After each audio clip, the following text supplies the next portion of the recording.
já entrou. É, Olá! me Tudo ouve bom? bem? Se eu sou ótimo. Tá me ouvindo Que bem? ótimo, tô te ouvindo bem.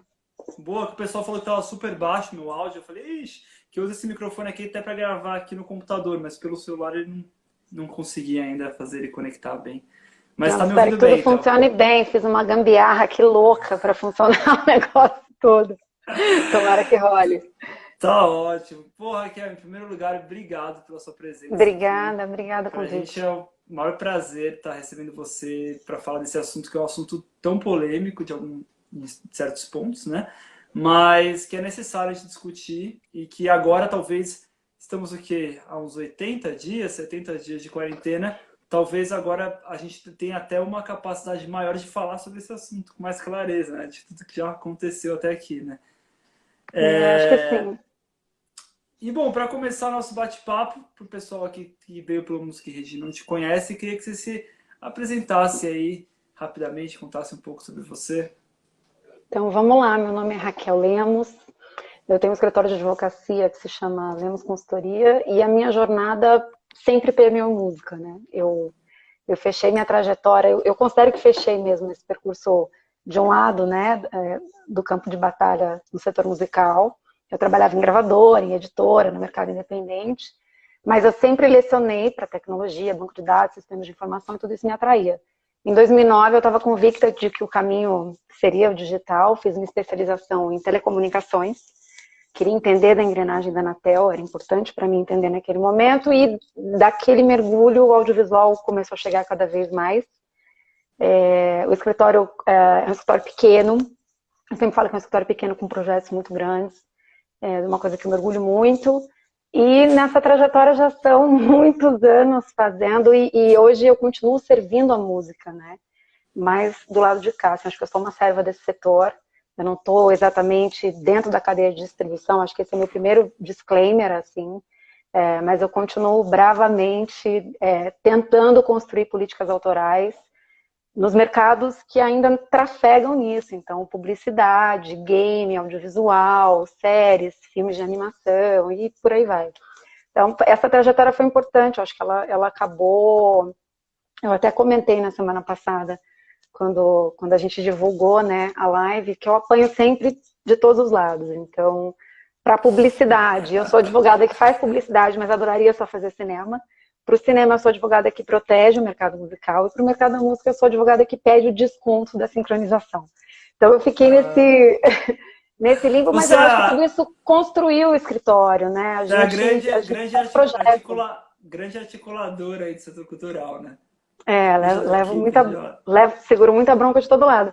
Mas acho que foi importante, acho que hoje eu sempre tenho essa percepção, assim, que eu continuo servindo ao mercado da música num outro papel hoje, não o menos importante do que os grandes advogados e parceiros que eu tenho no mercado fazem diariamente. Legal.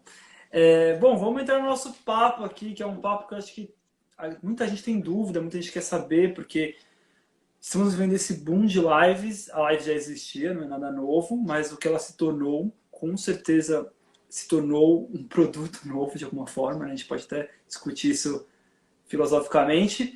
Mas para o pessoal aqui, queria que você começasse contextualizando um pouco como é que está esse mercado de lives. Contextualizando, enfim, os aspectos aí nessa trajetória toda. Eu sei que você poderia escrever uma monografia sobre isso, mas para a gente ter um primeiro plano aqui para o pessoal. Eu acho que passo um, ela já existia, é fato, mas nesse momento a tecnologia foi um grande catalisador de tudo que está acontecendo, né? Assim, ela é o nosso ponto de contato com o mundo. Basta ver o que está acontecendo aqui, quantas trocas semanais a gente acaba construindo nessas cápsulas, né? Que ou são de informação ou de entretenimento. Eu enxergo a live como uma cápsula, ela está ali como uma oportunidade informativa ou de entretenimento, e que é uma linguagem que traz intimidade, que traz proximidade com a tela. E com a música, eu acho que esse percurso não tem sido muito diferente, né? Tem um estudo, um artigo de um cliente meu que escreveu que é bárbaro, que eu adorei, assim, incrível. Depois eu compartilho tudo que vocês quiserem, é só me enviar que eu vou indicando. E que ele fez um exercício muito bacana com essa imersão digital que a gente está vivendo agora, porque, na verdade, pré-pandemia, né, o celular concorria com tudo do mundo real. Então, você está ali, você atende o telefone, responde uma mensagem, vai para o computador, entra no ônibus, ele concorria com tudo. No momento em que você vem para o isolamento, a nossa ponte de contato passou a ser a tecnologia. Então, o paralelo dele é de que a gente está vivendo algo muito parecido com o processo de leitura, porque você está muito mais imerso em todas as experiências. Igual a gente está fazendo aqui, essa turma toda nos acompanhando. E com os shows, talvez a experiência não necessariamente seja diferente. Eu acho que esse toque, né, esse afeto que as lives musicais trouxeram para esse momento de isolamento social é algo inegável. É algo inegável. Então a gente já fala em recordes de lives, quem são os maiores números, as maiores audiências.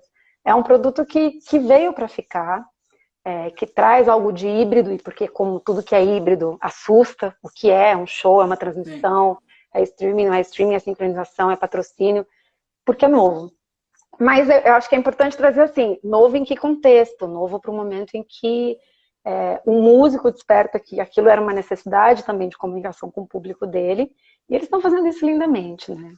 Assim, não só chamando convidados para discutir processo de criação, a live em si, a live caseira, menor, a live super preparada, né? E o super preparada não necessariamente significa dizer com um grande staff, é bom trazer esse lembrete. Bem Mas colocado, eu acho que é uma coisa que está colocada. Eu tenho visto muita gente dizendo, ela veio para ficar, ela é um projeto, ela é algo pandêmico, ela é um sintoma da pandemia, e isso me incomoda um pouco em alguma medida, né? Eu acho que sempre que a gente nega uma experiência nova tecnológica, a gente está fazendo o que a gente já fez algumas vezes ao longo do nosso percurso. Ela é uma experiência completamente diferente do show ao vivo, é uma dinâmica completamente diferente do show ao vivo, né? Como experiência individual. E provavelmente Mas vai ela ser tá aí. algo que se perdure e que de alguma forma seja um outro produto no mercado como um todo, né? Talvez seja uma coisa que continue, daqui 1 ano, 2 anos, ojalá volte ao estado normal, o mercado musical, com os shows, e as lives continuem. Eu não duvido nada que um artista vá ter, num mês, sei lá, 5 apresentações ao vivo e 3 digitais, de alguma forma, né? Acho que pode ser um cenário. Eu torço para que sim. Eu acho que tem uma coisa no entretenimento que é uma barreira que a gente precisa quebrar, né? A gente está sempre querendo o futuro. Então, assim, qual é esse futuro? Em entretenimento a gente tem futuros, né? Sempre acontecendo no plural. Então, essas coisas elas convivem, elas coabitam no nosso universo hoje. E não são formatos excludentes, são formatos que convivem. Mas esse percurso nos assusta também, né? A gente, no fundo, é sempre um pouco novofóbico. Curte, mas é novofóbico. E eu acho que o grande processo, né, do mercado, a grande trajetória do mercado é construir sustentabilidade. E isso, neste momento, com a pandemia, eu acho que a gente não vai ter mercado vencedor, né? Perderemos todos. E entender isso também é um ponto de partida para todo e qualquer caminho, né? Uma posição realista, né, do que está acontecendo nesse mundo, né? Sim, sim. Porque a gente ouve muito falar em oportunidades, e oportunidades não quer dizer que é exatamente ganho da cadeia toda, né? Ou ganho determinado. Tem setores que estão ganhando, obviamente, a gente sabe, né? Vide a Amazon aí, tá bombando. Mas é um ponto fora da curva, né? Não dá para enxergar isso como mercado mesmo. E Raquel, agora vamos falar um pouco sobre marcas. A gente viu aí um investimento alto que eu digo, talvez que ninguém esperasse que as marcas... Expressivo é uma boa palavra, exatamente. Expressivo nas lives. Queria saber como que você está lidando com esse processo, você que está próximo e está vendo isso, vendo das agências, com os músicos, com as marcas. Como que é esse processo todo? Quais são os atuantes nesse cenário? E aí depois já puxa o gancho, que é, inclusive, quais são alternativas para músicos que não são tão grandes, que não tem um público tão grande, onde uma marca grande vai querer, de fato, né, fazer um aporte para ter um retorno de mídia que ela considera vantajoso para ela, né? Mas a gente já até bateu um papo antes, mas adiantando para o pessoal, né? Você já me contou aí algumas coisinhas. Sim, a gente já partilhou um pouquinho. Sim. Vamos lá, acho que eu vou dar um passo atrás para a gente tentar entender esse contexto todo, né? Eu acho que essa categorização, assim, eu tenho lives patrocinadas, lives não patrocinadas, eu vi muita notícia, né, assim, já não, tendenciosa, no sentido de, essas lives que aparentam, que estão preocupadas com o outro, e que estão, na verdade, fomentando ali um pseudo-gesto de gentileza. Acho que esse é o primeiro argumento que tem que cair no nosso mercado. E a gente precisa tomar cuidado até em reproduzir. Eu tenho visto essa reprodução de conteúdo em WhatsApp demais, porque o artista ele tem um poder, né? Ele tem um poder positivo de mobilizar. Então, eu acho que essa é a primeira ressalva que eu queria fazer. A gente precisa tomar cuidado quando sai reproduzindo isso e reencaminhando no próprio setor, sem fazer uma análise fria, né, da lucidez daquela decisão. O que respaldou aquele artista àquela decisão.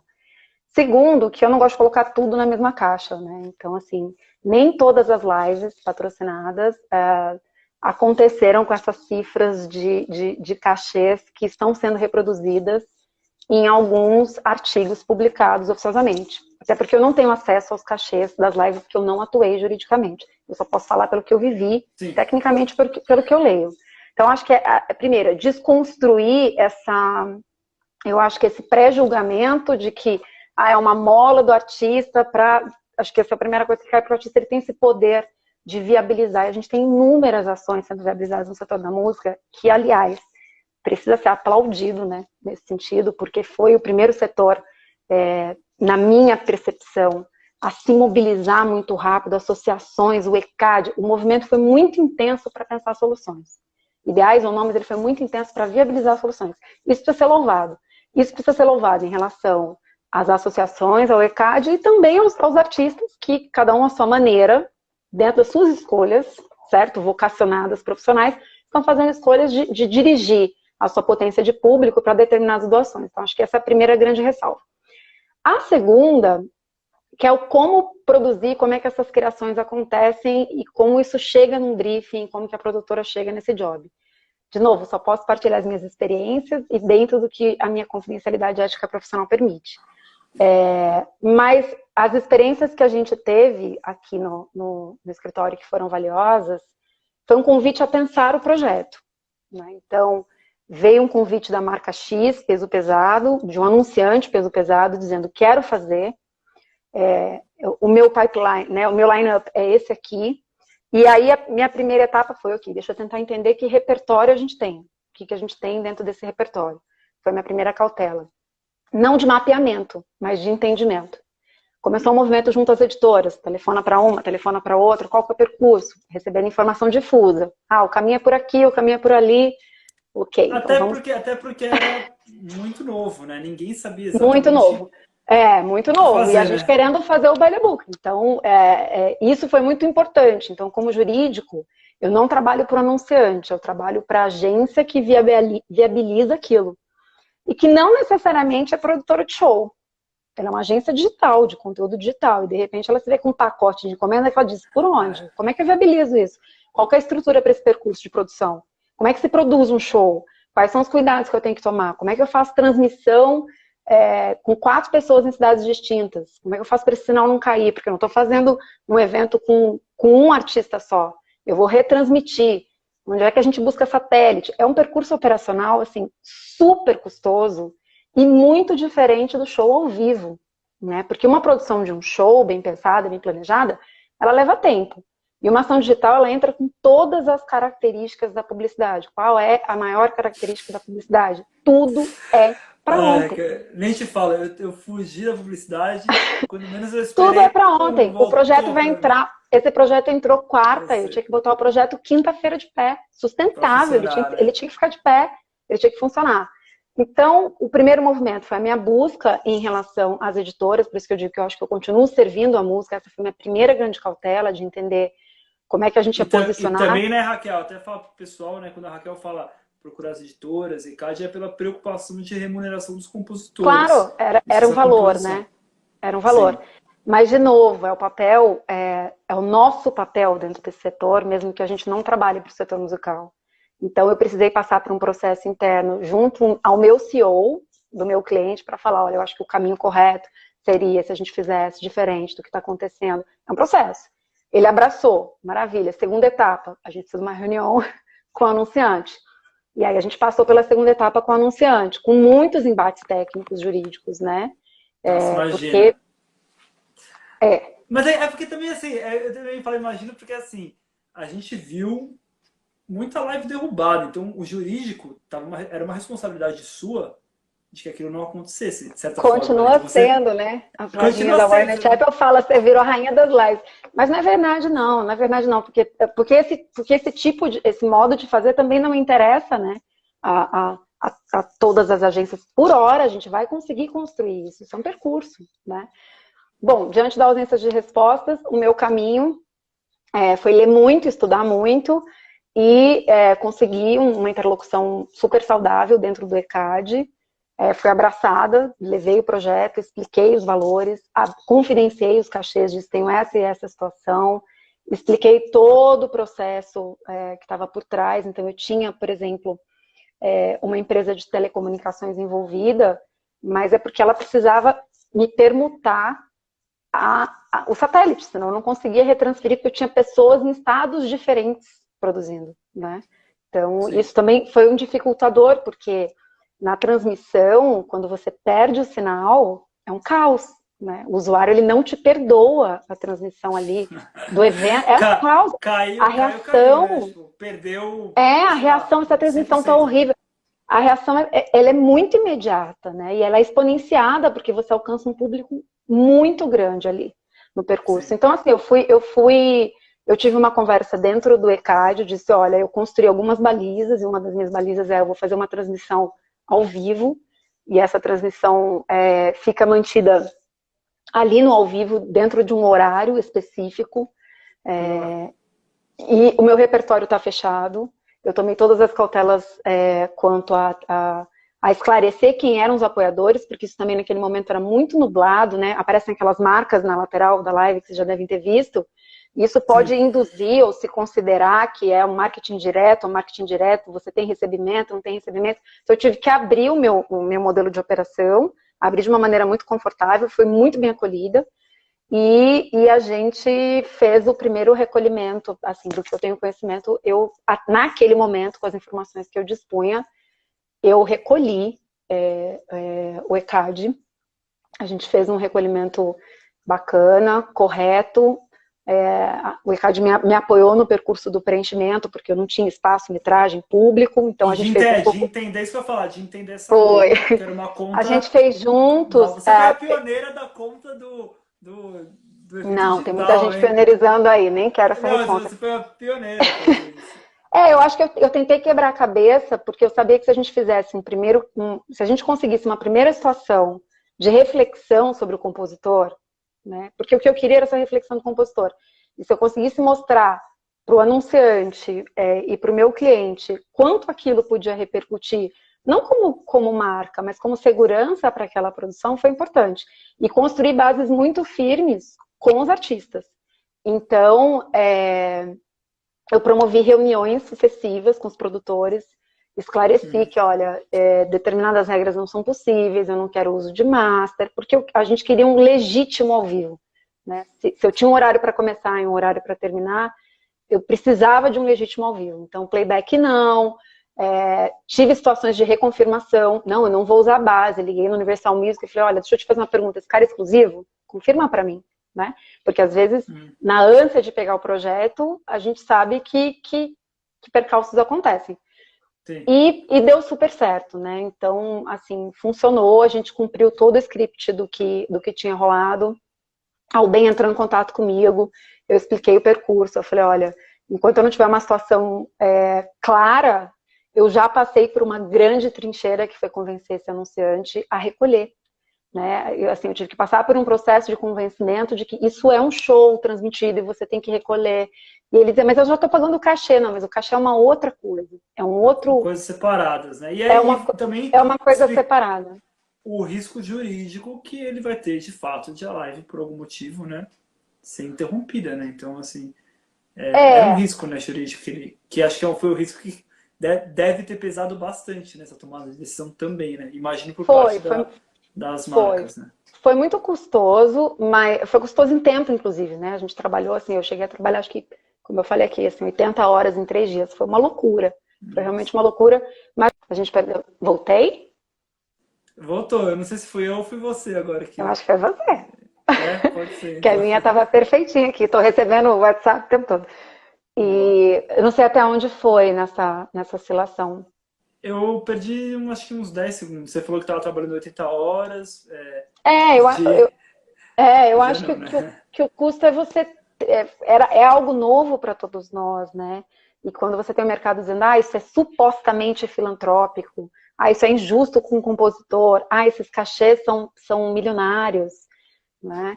Mas espera, não são todos os cachês que são milionários. Então, e a gente está num momento de pouca capacidade de escuta, Sim, né? Então, eu sempre, assim, eu tenho exercitado muito isso, que a gente não tem algoritmos só, né? É, isso é uma crença profissional, inclusive. A gente não tem só algoritmo nas coisas que a gente consome nos conteúdos. A gente também tem nos nossos elos profissionais. Então, você acaba sempre ouvindo a ótica daquele profissional do mercado. E o meu maior desafio foi, eu precisava levar para o anunciante a nossa engrenagem, esclarecer isso, e eu precisava levar para o ECAD a engrenagem do anunciante, esclarecer isso. Construir essa ponte de comunicação.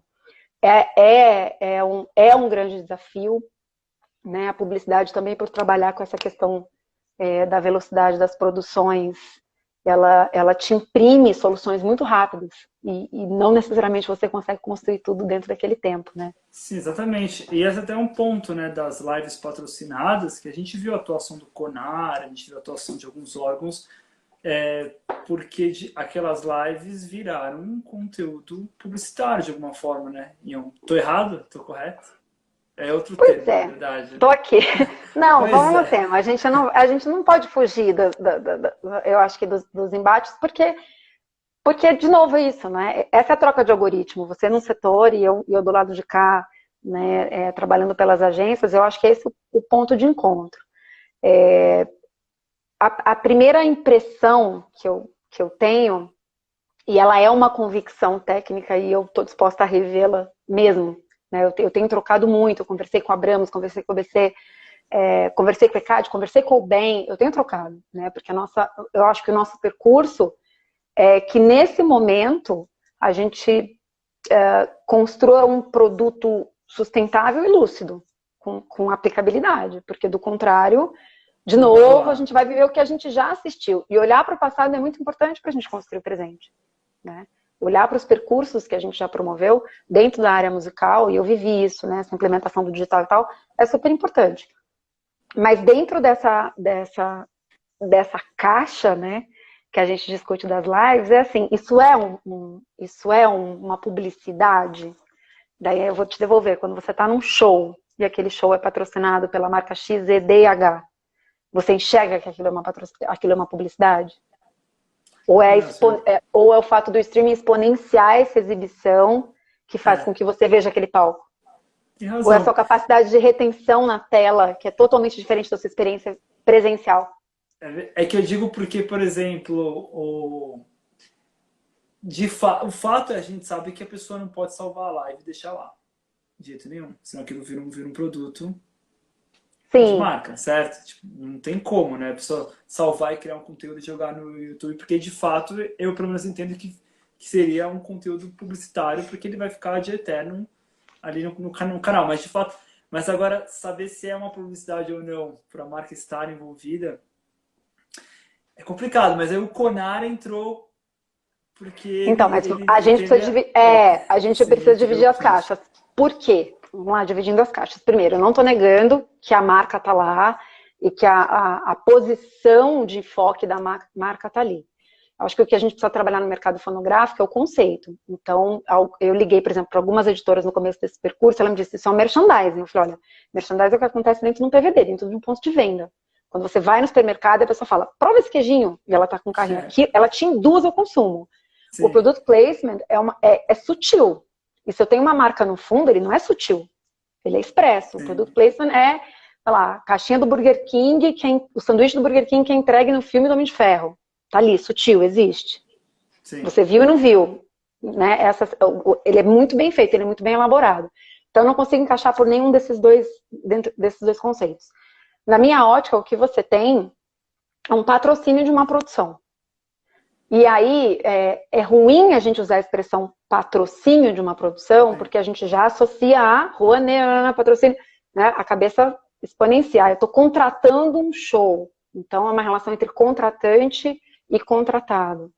Com variáveis, porque entram outras marcas ali. Entram outros apoiadores ali. Com grau de menor ou maior exposição. Exatamente. Então, a gente precisa sempre olhar para o quão híbrido é essa linguagem, né, que a gente desenvolveu fonográfica, que é o palco na tela, e que é muito bacana, mas olhar para isso com uma cautela e não...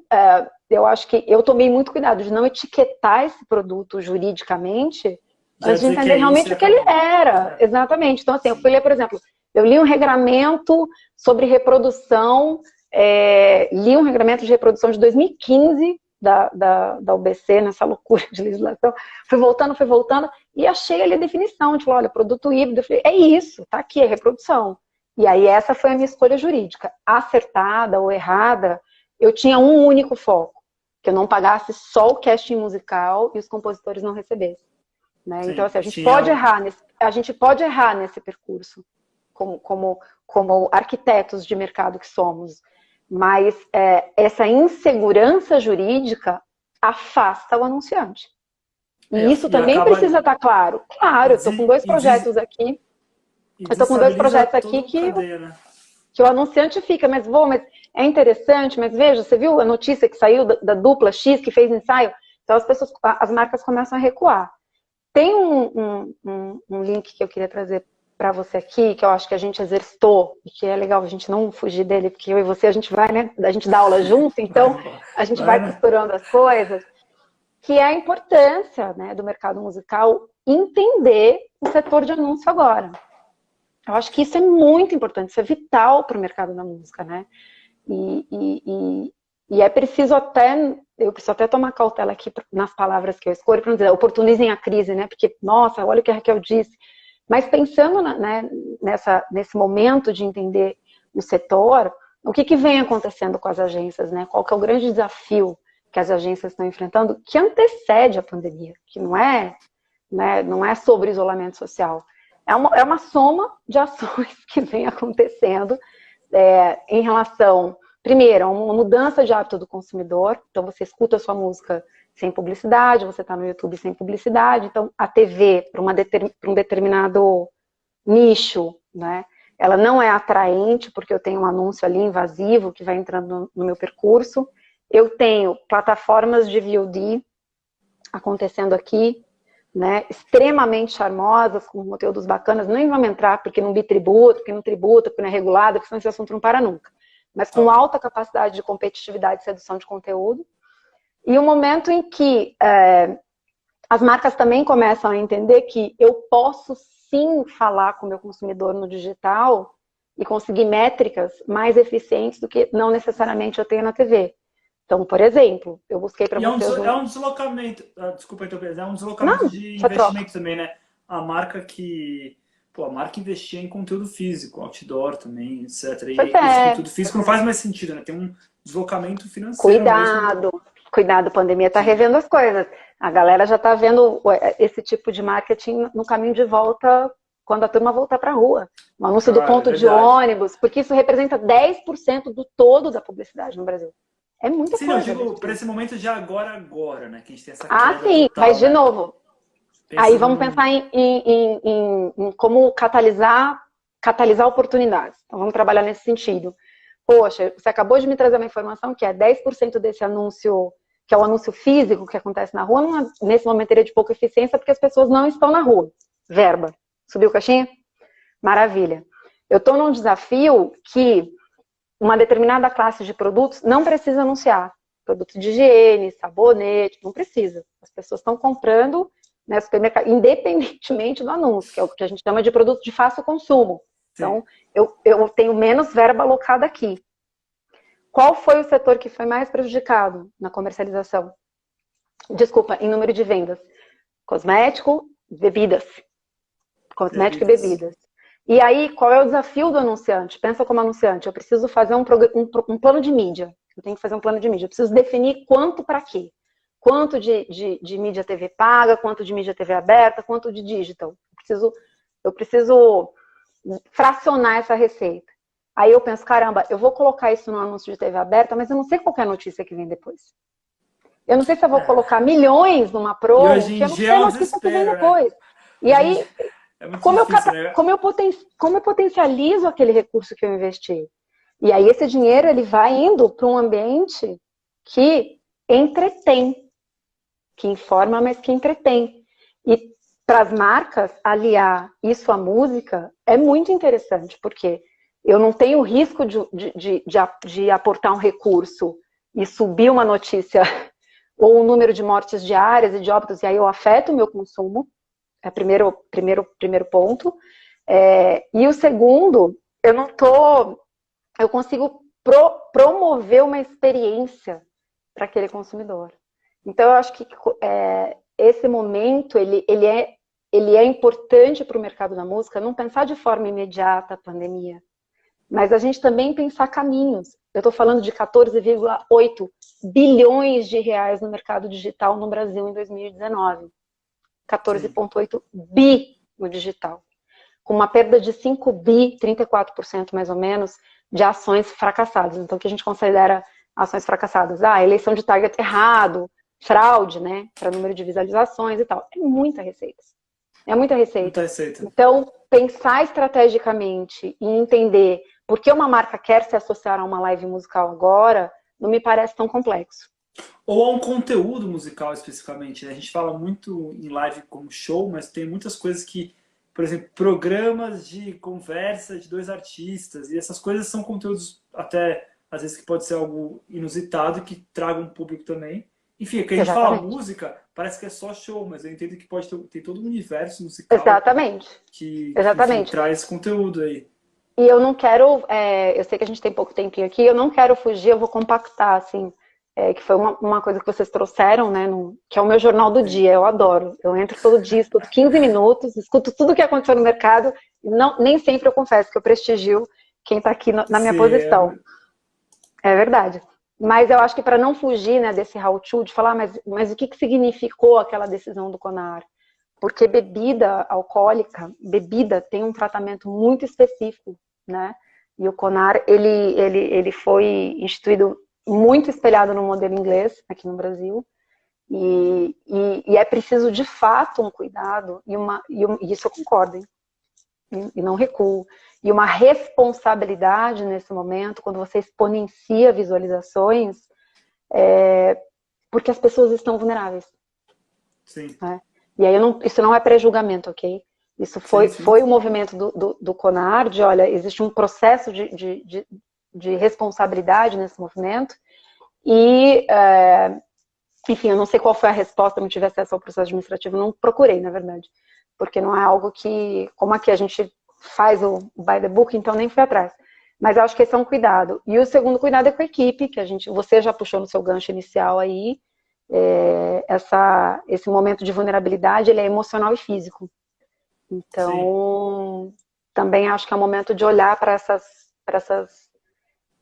produções com carinho e com cautela. Eu sei que os artistas têm tentado e têm se esforçado nesse sentido, mas aqui, de novo, dividindo a minha experiência, nos contratos com os talentos, eu fui super dura de texto inegociável. Coloquei um monte de condição de descumprimento com multa, né, para esse processo de conscientização acontecer, no cuidado do que o isolamento exige. Eu acho que a nossa coerência também está nisso. A gente precisa proporcionar entretenimento, mas a gente precisa fazer isso também de uma forma... Com responsabilidade, né? Com responsabilidade. Talvez educativa, né? Acho que o artista ele tem esse poder, assim. Eu não sei se ele tem essa responsabilidade. É importante a gente trazer isso, mas ele tem esse poder. Né? O produtor, a produtora ali que está realizando tem que ter a responsabilidade perante a sua equipe, né? De colocar pessoas que... O cara vai aceitar o trabalho. Muitas vezes ele precisa. Então é uma responsabilidade de quem está promovendo isso, né, de alguma forma. E também nesse movimento de cautela ao intérprete, isso eu pus em texto também, ele não estava obrigado em nenhum momento a interagir com o meu produto. Isso é uma liberdade do artista, né? Ele pode estar sendo patrocinado naquele evento e não tem interesse de interagir com o produto. Ele não precisa pôr um produto concorrente ali também, né? Porque Não aí precisa tomar, fica difícil. não precisa tomar Não dá para ser 40 latinhas. patrocinado pela Samsung, né? E tô aqui, né? Não dá. Mas também não precisava tomar 40 latinhas do produto na live. Mas eu acho que é um cuidado com o intérprete que a gente também tem que ter, né? De não exigir isso, porque aí de fato vira um product placement. Daí vai ser direto ou indireto, eu tenho que ter contato, eu não tenho que ter contato. Mas Raquel, são muitas variáveis, né? sim. São muitos desafios. Até perguntaram aqui, eu achei legal de puxar esse ponto novamente, né?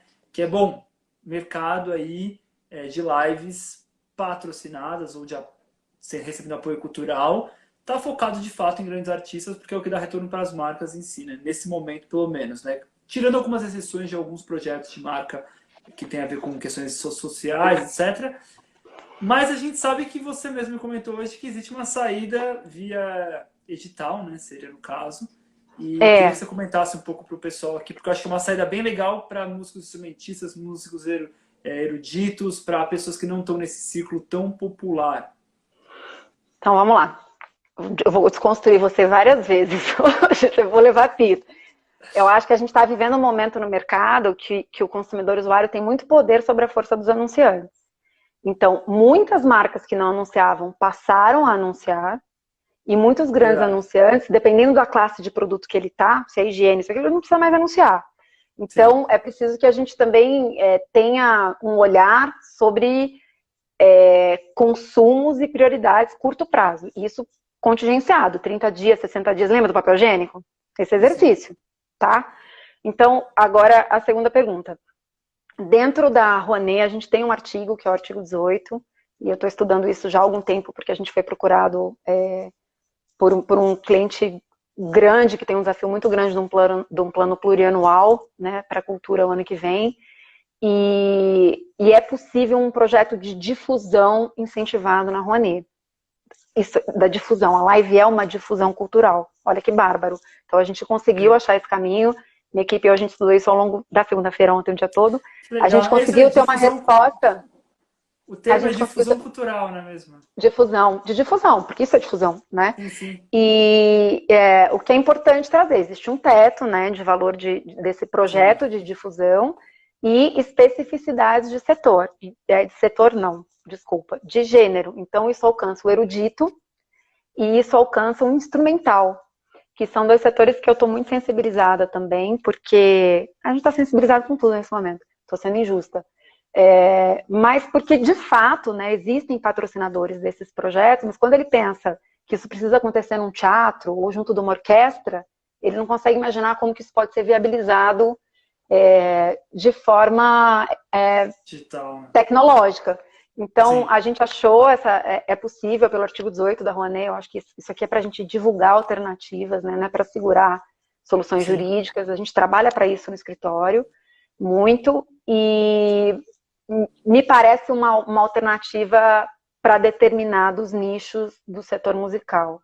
De novo, atraindo ou fidelizando seus patrocinadores, buscando novos patrocinadores, se você tem um teto, né, de até 1 Mi, então um rigor de prestação de contas, precisa entender se aquela produtora tem preparo para enfrentar o percurso, mas o Ministério da Cultura ontem, 9h30 da noite, respondeu numa segunda-feira, eu estou muito orgulhosa, nem é mais ministério, gente, deixa eu arrumar minha frase, a Secretaria da Cultura respondeu, confirmando, e estou muito feliz de ter recebido um sim numa segunda noite, porque é isso, né, assim como está todo mundo muito mobilizado e muito sensível para tentar achar alternativas, e pensar essas alternativas juntos, né. Total. Legal. Acho que esse é um ponto que eu queria trazer para o pessoal, porque existem alternativas, como realmente aumentou-se o leque aí de marcas investindo no setor digital, então talvez marcas menores ou medianas também estão começando a planejar investimentos. Então, pessoal, não desespere, não ache que é só a marca gigante que investe na Big Live. Tem caminho. Existem outros projetos aí, então acho que vale a pena a gente olhar para esse mercado de uma forma como oportunidade no bom sentido, como a Raquel falou, não de uma forma insensível, porque a situação toda é muito complicada, mas uma oportunidade que dê um resultado positivo nos próximos anos.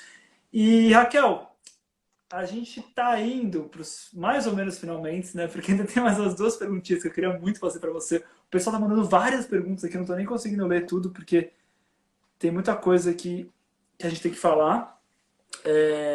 Mas eu queria. Ah, aliás, em 1 hora cai o Instagram. Então eu vou ter que derrubar essa live, mas eu puxo de volta. Pessoal, voltem para a gente terminar o papo, porque esse papo é essencial, fundamental. Então daqui uns 4, 5 minutinhos eu derrubo a live e a gente volta para encerrar, porque pelo que eu estou vendo aqui, a gente vai ter que precisar de mais uns 10 minutinhos para terminar Fechar. mesmo. Queria que você comentasse um pouco sobre os guidelines, né, as regulamentações nas lives para o futuro, né? Eu sei que você atua bastante no setor audiovisual Sim. e também você é uma grande guerreira da música. Então, no meu caso, eu como produtor musical que estou gravando no estúdio, a galera que está aqui é do mundo musical, mas também é totalmente correlacionado com o mercado audiovisual e de alguma forma com o mercado publicitário também. É, Quais são essas regulações, guidelines que você vê para as lives no futuro, seja de música ou para os sets, né? A gente fala lives, mas vamos dizer, nos sets, nos Estúdios, estúdios. né? Isso, Estúdios, live sites. exatamente. Eu não acredito acho que nenhum de nós, né? Essa retomada não vai ser de um dia para o outro, ela vai ser uma Claro. retomada gradativa e cautelosa. Gradativa e cautelosa. E também acredito muito, eu tenho defendido muito isso, que ela é um esforço coletivo, individual, setor privado e setor público. Né? Num pós-pandemia, num percurso pandêmico, é impossível a gente acreditar em soluções simples, né? A gente não vai enfrentar isso. Então, as cautelas que a gente tem, eu acabei de fazer um manual a pedido da APRO, que vai para o SEBRAE, para o setor de economia criativa, e que foi muito, eu estudei muito como estava acontecendo isso lá fora, nas produções lá fora, porque como eles estão um pouco adiantados no calendário do percurso, né, da pandemia, você consegue tomar referências. Bom, suspirei. Teste em massa, para a Teste em equipe de massa. produção. Só entra no set Sim, com o existe testezinho. tem um estudo, tá até naquele material que eu te mandei com link, que num determinado momento o volume de testes do setor privado vai ser maior do que o setor público, vai superar 46 milhões. Isso vai ser uma curva. Só que o teste tem que ser a cada 15 dias refeito. Então, se a gente vai pensar numa turnê, que a gente não sabe para qual novo normal iremos, é um percurso a se considerar. Isso afeta a cadeia de rede de hotéis, dividir quarto ou não dividir quarto. A gente vai abrindo tantas camadas que eu acho que os exercícios simplistas têm sido. Preveja no seu orçamento valores Uma, de... uma equipe médica. Não, Sim, né? também, De tem que ter enfermeiro, tem que ficar para tirar medindo, a tem que. temperatura, Sei para tirar lá, a né? temperatura, não é assistente de produção. Não pode ser assistente de Não produção, é? tá?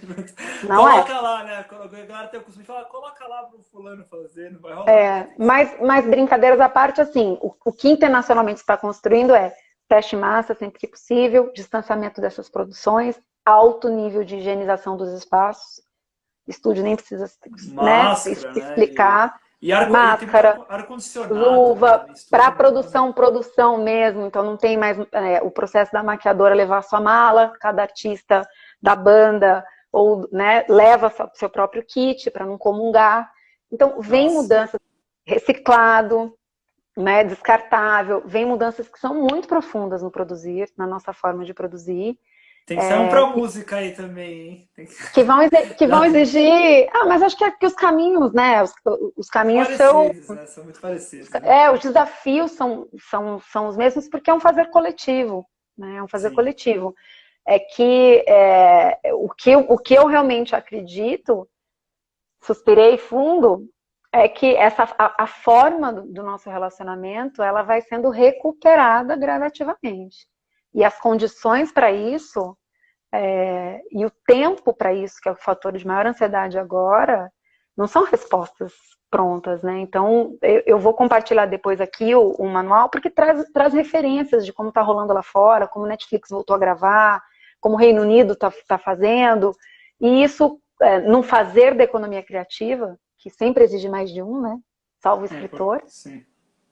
e o compositor e tal, é importante, é importante. Então, eu acho que essa cautela, de novo, voltando para nossa bandeira, para mim e para a sua, ela também precisa estar refletida nas lives, né? Tá aí o sucesso Sim. do que foi a live da Ivete, foi tão acarinhada e tão bem recebida, porque todos os cuidados estão ali, né? Sim. Raquel, vou derrubar então a gente já volto. Pessoal, voltem, que tem mais uma pergunta final. A pergunta final, inclusive, é que todo mundo quer saber, né? Quais os Pagamos procedimentos quem? jurídicos? Como é que faz uma live? Conta, o que eu preciso saber fazer uma live sem ter problema com ninguém? Então, quais são os procedimentos jurídicos aí, burocráticos, necessários para uma live não ser derrubada? Então, acho que derrubada não tem nenhum problema extra depois, ou pelo menos o possível para ter menos impactos. Então, essa acho que é a pergunta que todo mundo tá aqui quer saber. A gente não tem ainda um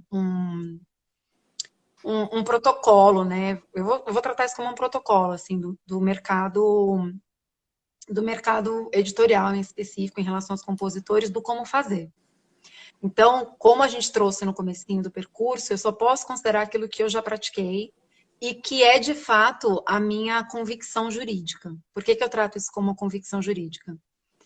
Na minha percepção, a live é a transmissão de um show, de um espetáculo, de um show de palco, que neste momento é viabilizada via streaming. Então, o meu olhar é de que eu recolho o ECAD como pagamento de show, não trato isso como uma sincronização de marca, tá? Envio o meu repertório, faço todo o percurso legal para isso e asseguro essa distribuição do chuveiro, né? Que a gestão coletiva, aos meus olhos, faz tão bem. Essa crença também está muito respaldada pelo fato de que você, como compositor, pode receber você pode receber, né, receitas de execução pública, independentemente de ter sua obra editada ou não. O que me Sim. parece excessivamente democrático, além de todo o aparelhamento dessa distribuição e do percurso dessa distribuição pelo ECAD. Lembrando que num show, quem recebe essa receita é o compositor, porque você não tem, em tese, o uso do fonograma ali. Então, esse dinheiro fica genuinamente recolhido para os autores e compositores. Essa é a minha interpretação. Já conversei com vários advogados do mercado que partilham da mesma interpretação, dentro das associações e fora das associações, mas é preciso também que a gente tenha transparência aqui para trazer que é o BEM, que é a União Brasileira, né, que organiza as editoras no Brasil, entende que esse percurso é um percurso publicitário e que essa liberação deveria acontecer via o BEM. E essa distribuição, então, ela acontece e fica, e a palavra é esta mesmo, restrita ao repertório de obras de editoras administradas pelo BEM. E essa foi uma das minhas perguntas. Então, se ele não for um compositor editado e essa editora administrada pelo BEM, ele não recebe, né? Ele não recebe o valor dessa... Lembrando o pessoal aqui que não sabe bem, a Associação de Editoras, né, aqui do Brasil. Isso, exatamente. Até o meu último percurso junto à associação,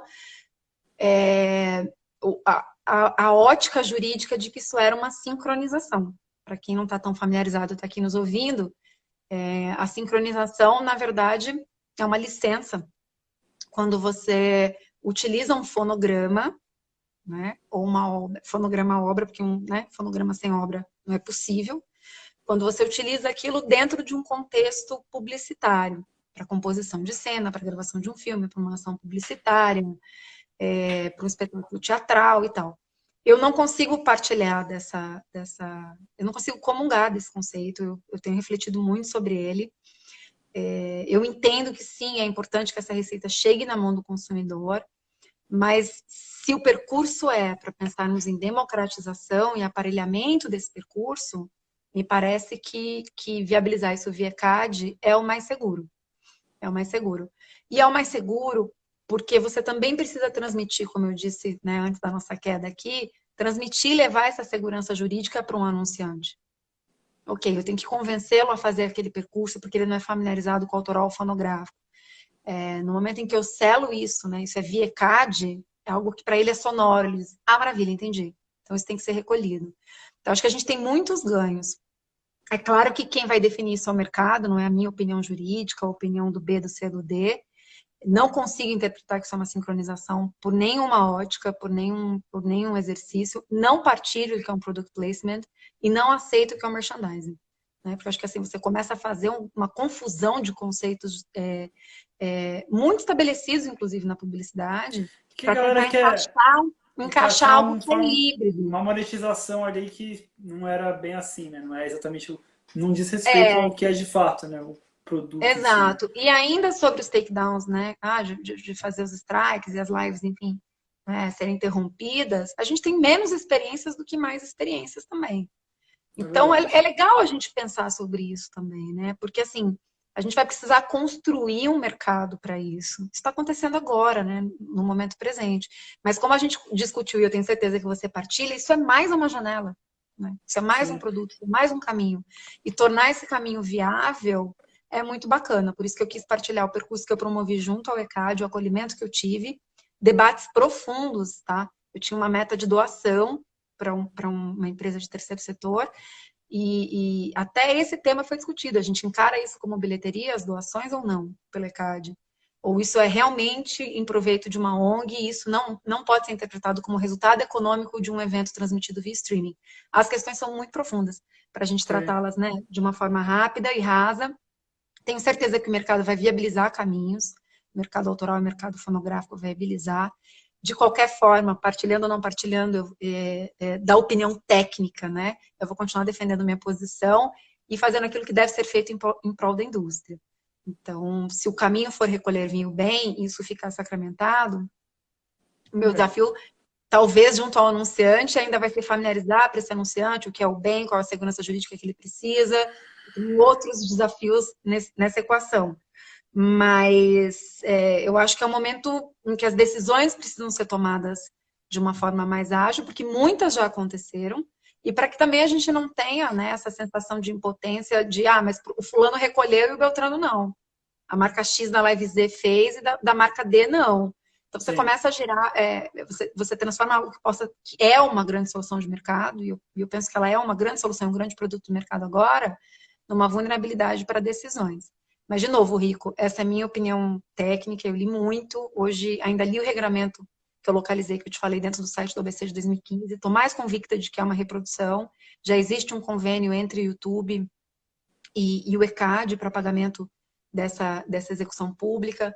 Acho importante a gente não confundir sincronização com reprodução, com Não tem nada a fonomecânica, ver. não colocar tudo no mesmo cesto e falar, porque estamos num momento social delicado, a gente precisa achar uma solução. A gente precisa achar uma solução, mas uma solução equilibrada e que permita a viabilidade desse percurso dentro do mercado junto aos anunciantes, né? Sim, total. Acho que Eu te respondi? sim, bastante. É porque a gente tem vários jeitos, né? A gente tem vários jeitos de atuação de cada festival vai estar fazendo uma forma, cada live patrocinada faz de uma forma. Mas é importante ver a experiência de alguém que já passou por vários lados aí também para entender quais são os caminhos, né? Acho que tem Quantas que batalhas. quais são os caminhos.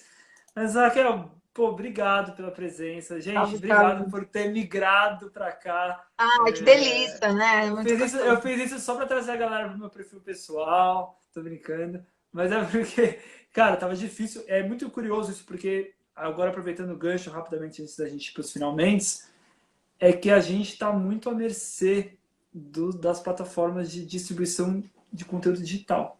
Tipo, as regras mudam do dia para a noite sem a gente saber, e aí quem está fazendo um trabalho contínuo tem que se adaptar a isso, e realmente é uma mudança. Por exemplo, vou dar um exemplo, pessoal. Antigamente podia postar 24 horas no Story a live. De um dia para o outro, sem falar em nada, Instagram, Facebook não falou nada, mudou, não pode mais, pelo menos o canal do Música em Rede não pode mais, a gente era obrigado a jogar no IGTV. E agora, hoje a gente descobriu que talvez não possa mais fazer uma live em mais de uma hora. Vamos descobrir amanhã, que amanhã tem mais, mas enfim.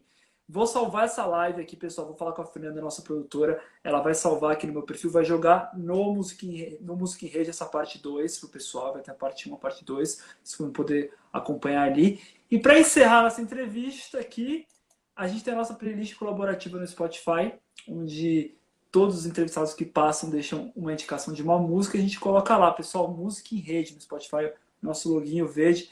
Tem um monte de música legal, cada um trouxe uma música, tem uma playlist bem diversa. E eu queria saber qual que é a sua música de indicação para a gente colocar lá. Eu tô muito nostálgica essa semana, eu vou por semanas, assim, acho que todos nós. E eu tô muito Elis Regina, assim, desde Ah, domingo, adoro. que casa no campo vai e volta, vai e volta, vai e volta. Casa no Campo? porque tô Ah, bem nela, nossa, não eu consigo adoro. sair. E Eu uma tô versão numa... específica também, não tô Qual? conseguindo Que é? negociar com outras gravações. É um Fala LP que eu qual. tenho aqui em casa, que era do Ah, meu pai. será que Então tem acho no que a simbologia vem Spotify? daí também.